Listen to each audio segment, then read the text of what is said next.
ఈ అమ్మాయి ఒక యాంటిక్ షాప్‌కి వెళ్తుంది. ఆ యాంటిక్ షాప్‌లో తను కూర్చున్న పీట లోపల ఒక చాలా విలువైన వస్తువు తనకు కనిపిస్తుంది. వెంటనే ఈ పీటని ఎలాగైనా కొనుక్కోవాలి అని అనుకుంటుంది. ఈ కూర్చున్నది ఖచ్చితంగా వాళ్ళ దగ్గర నుంచి తీసుకోవాలంటే ఖచ్చితంగా వాళ్ళ షాప్‌లో ఏదో ఒకటి కొనాలని చెప్పి అక్కడ కూర్చుంటుంది. చూస్తే ఒక వస్తువు చాలా చాలా యాంటిక్ పీస్‌గా కనిపిస్తుంది. ఆ అమ్మాయి టార్చ్ చేసి మరి దాన్ని పరిశీలిస్తుంది. ఇది చాలా పాతకాలపుదని చెప్పి ఈ అమ్మాయి దాన్ని కొనుక్కోవాలనుకుంటుంది.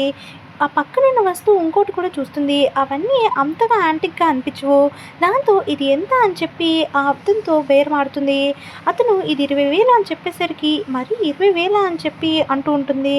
కానీ తను కూర్చున్నది తీసుకోవాలంటే ఖచ్చితంగా 20,000ది కొనాలని చెప్పి ఆ అమ్మాయి సరే 20,000 కొంటాను. కానీ నేను కూర్చున్న ఈ పీటను కూడా నాకు ఇవ్వాలి అని చెప్పి అడుగుతూ ఉంటుంది. ఎందుకంటే ఇది కూర్చోవడానికి చాలా బాగుంది. అందుకోసమనే అడుగుతున్నాను. దయచేసి నాకు ఇది ఫ్రీగా ఇస్తారా అని చెప్పి అడుగుతూ ఉంటుంది. ఆ షాప్ ఆయన 20,000ది కొంటే నేను ఇస్తాను అని చెప్పి అతను అంటూ ఉంటాడు. దాంతో ఆ అమ్మాయి వెంటనే ఆ 20,000 కొనేస్తుంది. వెంటనే తను కొన్న వస్తువులు రెండింటిని తీసుకెళ్లి యాంటిక్ షాప్ లో చూపిస్తుంది.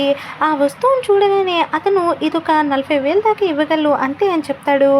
అది కాదు పక్కన పెట్టండి, ఇది చూడండి అని చెప్పి ఆ పీటని ఇస్తుంది. ఇదేంటి ఈ పీటలో ఏముంటది అని చెప్పి అతను అడుగుతూ ఉంటాడు. దీని లోపల ఉంటది అని చెప్పి ఈ పీటని ఓపెన్ చేయండి అని చెప్పి అడుగుతూ ఉంటుంది. ఇందులో తన దగ్గరికి తన ఎక్స్ బాయ్ ఫ్రెండ్ ఒక కొత్త గర్ల్ ఫ్రెండ్తో వస్తాడు. ఇంతకు ముందు ఆ అమ్మాయికి తలకు గాయం తగలంతో ఆ అమ్మాయి ఐస్కి ఒక పవర్ వస్తుంది. అది తెలియక ఆ అబ్బాయి ఆ అమ్మాయిని వదిలేస్తాడు. తన కొత్త గర్ల్ ఫ్రెండ్ ముందు ఆ అమ్మాయిని చాలా అంటే చాలా అవమానిస్తాడు. నువ్వు చాలా పూర్ కదా, నా కొత్త గర్ల్ ఫ్రెండ్ చాలా అంటే చాలా ధనవంతురాలు అని చెప్పి అంటూ ఉంటాడు. ఆ అమ్మాయి నేను పూర్ అని ఎవరు చెప్పారు నీకు అని చెప్పి ఆ అబ్బాయిని అంటూ ఉంటుంది. ఏం పర్లేదు, నీకు డబ్బులు కావాలంటే అడుగు అని చెప్పి చాలా అవమానిస్తాడు. ఇంతలోపే షాప్ అయిన స్టూల్ని ఓపెన్ చేయమని అడుగుతున్న అమ్మాయి వెంటనే ఆ షాప్ అయిన స్టూల్ని ఓపెన్ చేస్తాడు. ఓపెన్ చేసేసరికి అందులో 2 కోట్లు విలువ చేసే వస్తువు ఉంటుంది.